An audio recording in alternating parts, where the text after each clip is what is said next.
And so I'm trying to understand this new information, this new insight, this new wisdom about God and about these things. But I'm truly starting to believe in myself, and I also believe that at this time, my psyche was.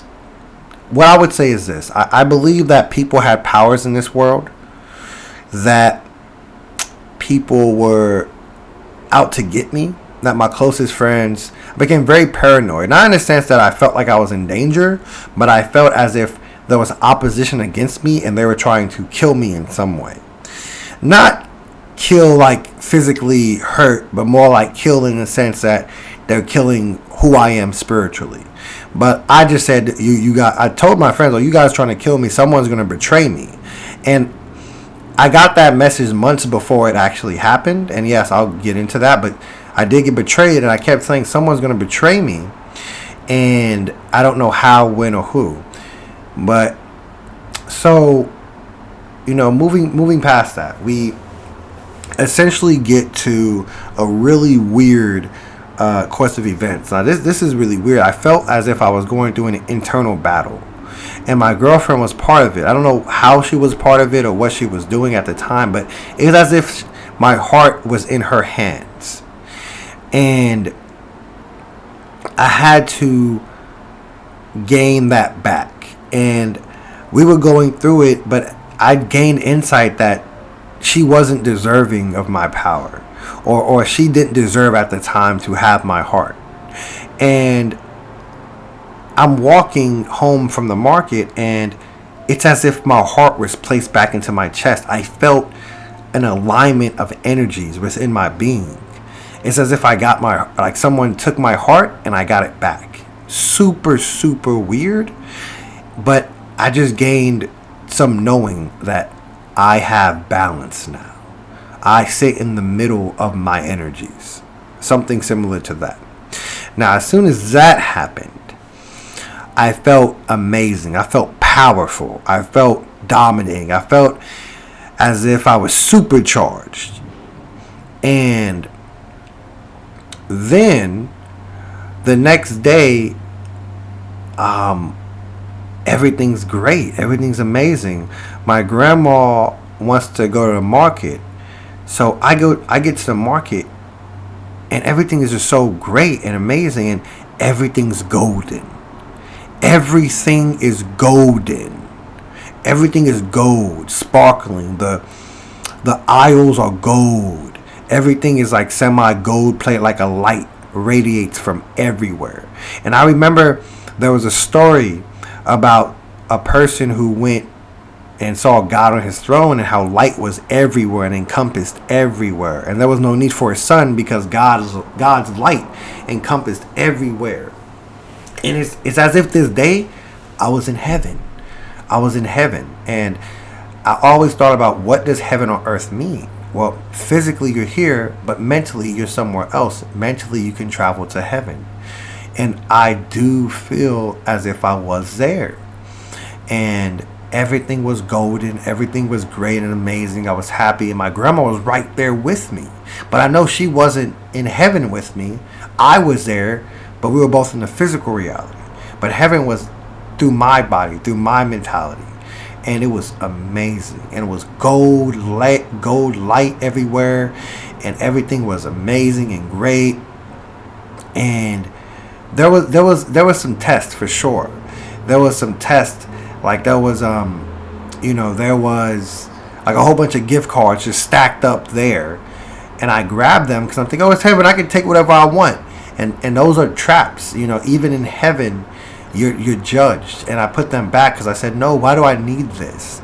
And and then I'm shopping, and again go back to my grandma, and it was just an amazing day. Like I was in heaven the entire time. I went for a bike ride, and it was amazing. It was great. And I truly believe that I was in heaven. I truly believe that my mentality ascended to that realm of heaven, or nirvana, or whatever you want to call it. And it was an amazing experience. And I was truly there. And My body was really hot though. It was really hot because I'm connecting to really, really divine, powerful energy. And my body was really hot, but I was in a blissful state. And I calmed down, and the next day, everything is great. But truthfully, that was a amazing experience. And now I'm chilling. Now I'm not sure the timeline, but I decreased. It's like I was in heaven, and now I came back down to focus my mentality on reality.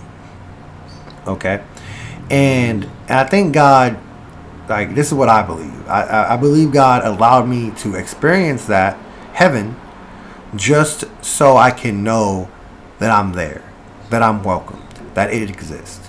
And just how Adam and Eve, they were in heaven and they got expelled and went away. And I think it wasn't really, it was just showing me a tour of what awaits for me.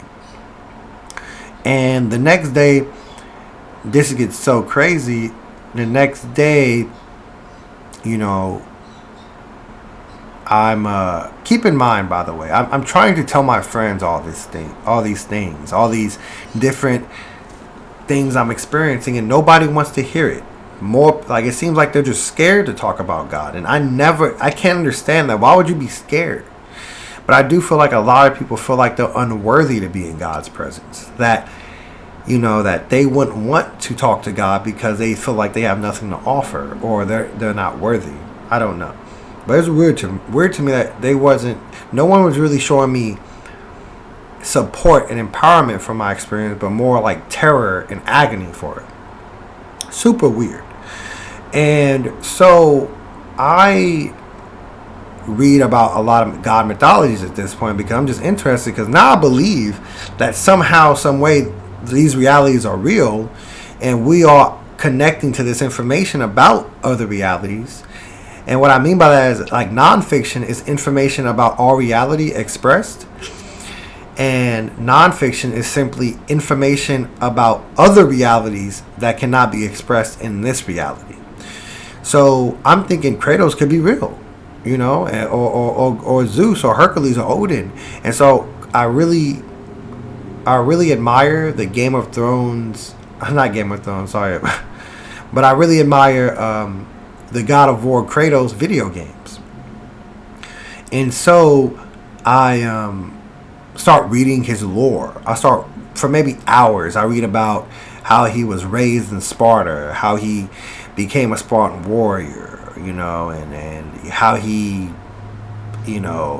prayed to Ares, and Ares came down and helped him and gave him power, and and then he, one way or another, went through all the Greek gods and became the one who rules them all, And it was really inspiring to me, because it's a God who didn't want this life, who didn't want a negative life, and just wanted to be a great warrior, but he realized that came at a cost, and all he wanted was peace, and he could not acquire it because the gods kept saying that they would give him peace, but the only one that could truly give him peace is himself.